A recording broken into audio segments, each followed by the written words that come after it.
क्या आपने कभी सोचा है कि कुछ लोग आसानी से मसल्स क्यों बना लेते हैं, जबकि कुछ को बहुत मेहनत करनी पड़ती है?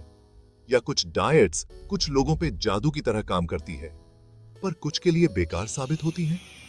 इसका जवाब अक्सर आपके बॉडी टाइप को समझने में होता है।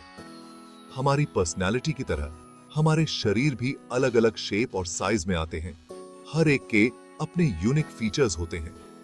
अपने बॉडी टाइप को पहचानना आपके फिटनेस सफर में सीक्रेट वेपन की तरह है। यह आपको अपने वर्कआउट और डाइट को अपनी खास जरूरतों के हिसाब से बनाने की सहूलियत देता है, आपके रिजल्ट्स को बढ़ाता है और आपके पूरे पोटेंशियल को अनलॉक करता है। फिटनेस की दुनिया में हम अक्सर बॉडी टाइप्स को 3 मेन कैटेगरी में बांटते हैं: एक्टोमॉर्फ, एंडोमॉर्फ और मेसोमॉर्फ। हर बॉडी टाइप के खास फीचर्स को समझकर आप यह देखना शुरू कर सकते हैं कि कौन सी कैटेगरी आपको सबसे अच्छी तरह डिस्क्राइब करती है। यह जानकारी आपके शरीर की नेचुरल टेंडेंसी के हिसाब से वर्कआउट रूटीन और डाइट प्लान बनाने की दिशा में पहला कदम है। आइए 3 मुख्य बॉडी टाइप्स के बारे में और जानें। एक्टोमॉर्फ, एक नेचुरल रनर की कल्पना करें, दुबला पतला और लंबी टांगों वाला। एक्टोमॉर्फ का मेटाबॉलिज्म आमतौर पर तेज होता है, यानी वे कैलोरी जल्दी बर्न करते हैं। वे एंड्योरेंस एक्टिविटीज में बेहतर हो सकते हैं, लेकिन अक्सर उन्हें वजन बढ़ाने में परेशानी होती है, चाहे वह मसल हो या फैट। एंडोमॉर्फ ऐसे एक मजबूत और गठीली बॉडी की कल्पना करें। एंडोमॉर्फ का मेटाबॉलिज्म धीमा होता है और दूसरे बॉडी टाइप्स की तुलना में आसानी से वजन बढ़ाते हैं। उन्हें मसल्स बनाना आसान लग सकता है, लेकिन एक्स्ट्रा फैट कम करने के लिए ज्यादा फोकस्ड अप्रोच की जरूरत होती है। मेसोमॉर्फ भी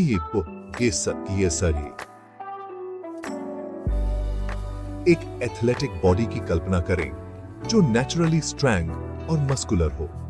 मेसोमॉर्फ अक्सर एक्टोमॉर्फ और एंडोमॉर्फ के बीच में होते हैं। वे आसानी से मसल्स गेन और फैट लूज कर लेते हैं, जो उन्हें कई तरह के फिटनेस गोल्स के लिए उपयुक्त बनाता है।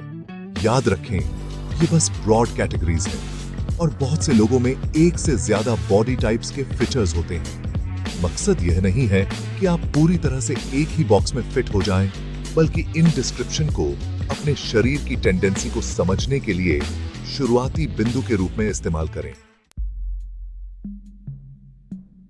अपनी फिटनेस जर्नी में लोग जो सबसे बड़ी गलती करते हैं, वह है एक ही तरीका सब पर लागू करना। हो सकता है जो आपके दोस्त, आपके पसंदीदा इंस्टाग्राम इन्फ्लुएंसर या आपके भाई बहन के लिए काम करता है, वह आपके लिए सबसे कारगर तरीका न हो। यहाँ आपके बॉडी टाइप को समझना बेहद जरूरी हो जाता है। बहुत से लोग खुद को निराश पाते हैं, सोचते हैं कि इतनी कोशिश करने के बावजूद उन्हें मनचाहे रिजल्ट्स क्यों नहीं मिल रहे हैं। हो सकता है कि वे एक ऐसे वर्कआउट रूटीन को फॉलो कर रहे हों जो एक अलग बॉडी टाइप के लिए डिजाइन किया गया है, अनजाने में ही अपनी नेचुरल स्ट्रेंथ और कमजोरियों के खिलाफ काम कर रहे हों। अपने वर्कआउट को अपने खास बॉडी टाइप के हिसाब से बनाकर आप अपनी कोशिशों को और बेहतर बना सकते हैं और अपने फिटनेस गोल्स को और भी अच्छी तरह से हासिल कर सकते हैं। चाहे आप लीन मसल बनाना चाहते हो, अपनी ताकत बढ़ाना चाहते हो या बस अपनी ओवरऑल फिटनेस में सुधार करना चाहते हो, अपने शरीर की खास जरूरतों को समझना आपके पूरे पोटेंशियल को अनलॉक करने की कुंजी है। एक्टोमॉर्फ एक high octane approach.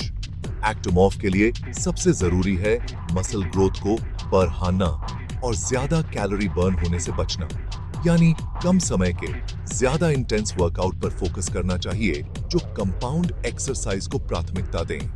Compound exercise जैसे स्क्वाट्स, डेडलिफ्ट्स और बेंच प्रेस एक साथ कई मसल ग्रुप पर काम करते हैं, जिससे मसल प्रोटीन सिंथेसिस और ओवरऑल ग्रोथ ज्यादा होती है।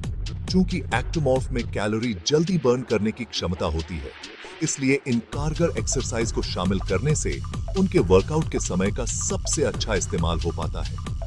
अपने वर्कआउट रूटीन के अलावा एक्टोमॉर्फ को अपनी डाइट पर भी ध्यान देना चाहिए। यह सुनिश्चित करते हुए कि वे मसल ग्रोथ को सपोर्ट करने के लिए पर्याप्त कैलोरीज का सेवन करें। लीन प्रोटीन, कॉम्प्लेक्स कार्बोहाइड्रेट और हेल्दी फैट से भरपूर डाइट लेना बहुत जरूरी है। दिन भर में बार बार भोजन करने से उनके मेटाबॉलिज्म को फ्यूल मिलता रहता है और मसल्स ब्रेकडाउन को रोकने में मदद मिलती है। एंडोमॉर्फ ताकत और कंट्रोल का बैलेंसिंग एक्ट। एंडोमॉर्फ अक्सर मसल्स बनाने में माहिर होते हैं, लेकिन उनका मुख्य फोकस बॉडी कंपोजिशन को ऑप्टिमाइज करने के लिए स्ट्रेंथ ट्रेनिंग को कार्डियोवैस्कुलर एक्सरसाइज के साथ मिलाना होना चाहिए। इसका मतलब है कि मसल्स बनाने और फैट बर्न करने के बीच संतुलन बनाना। अपने रूटीन में हाई इंटेंसिटी इंटरवल ट्रेनिंग या HIIT को शामिल करना एंडोमॉर्फ के लिए खास तौर पर कारगर हो सकता है।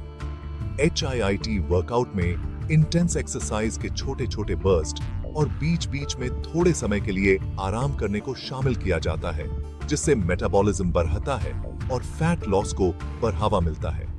एंडोमॉर्फ के लिए न्यूट्रिशन बहुत अहम भूमिका निभाता है। साबुत, बिना प्रोसेस्ड फूड जैसे फल, सब्जियां, लीन प्रोटीन और हेल्दी फैट पर फोकस करना महत्वपूर्ण है। पोर्शन साइज को कंट्रोल करना और कैलोरी इंटेक के प्रति सचेत रहना एंडोमॉर्फ को अपने वर्कआउट को फ्यूल देते हुए अपना वजन मैनेज करने में मदद कर सकता है। मेसोमॉर्फ, पहले से ही मजबूत फाउंडेशन को तराशना। मेसोमॉर्फ के लिए अक्सर मसल्स बनाना और फैट लूज करना आसान होता है, लेकिन उन्हें अपने जेनेटिक एडवांटेज को हल्के में नहीं लेना चाहिए। हेल्दी बॉडी कंपोजिशन बनाए रखने और फिटनेस लेवल को ऑप्टिमाइज करने के लिए स्ट्रेंथ ट्रेनिंग और कार्डियोवैस्कुलर एक्सरसाइज को मिलाने वाला बैलेंस्ड अप्रोच अभी भी जरूरी है। मेसोमॉर्फ कई तरह की ट्रेनिंग स्टाइल से फायदा उठा सकते हैं। अपने शरीर को चुनौती देने और पठार को रोकने के लिए अलग-अलग रेप रेंज, एक्सरसाइज और ट्रेनिंग स्प्लिट के साथ एक्सपेरिमेंट कर सकते हैं। वे दूसरे बॉडी टाइप्स की तुलना में डाइट के ज्यादा विकल्पों का आनंद भी ले सकते हैं, लेकिन फिर भी उन्हें अपनी एक्टिव लाइफस्टाइल को सपोर्ट करने के लिए साबुत, पोषक तत्वों से भरपूर फूड को प्राथमिकता देनी चाहिए। हालांकि फिटनेस के मामले में मेसोमॉर्फ को अच्छी शुरुआत मिल सकती है, लेकिन अपने पूरे पोटेंशियल तक पहुंचने के लिए लगातार कोशिश और एक अच्छा अप्रोच अभी भी जरूरी है। अपने नेचुरल एडवांटेज को स्मार्ट ट्रेनिंग प्लान और हेल्दी डाइट के साथ मिलाकर मेसोमॉर्फ जबरदस्त रिजल्ट्स हासिल कर सकते हैं।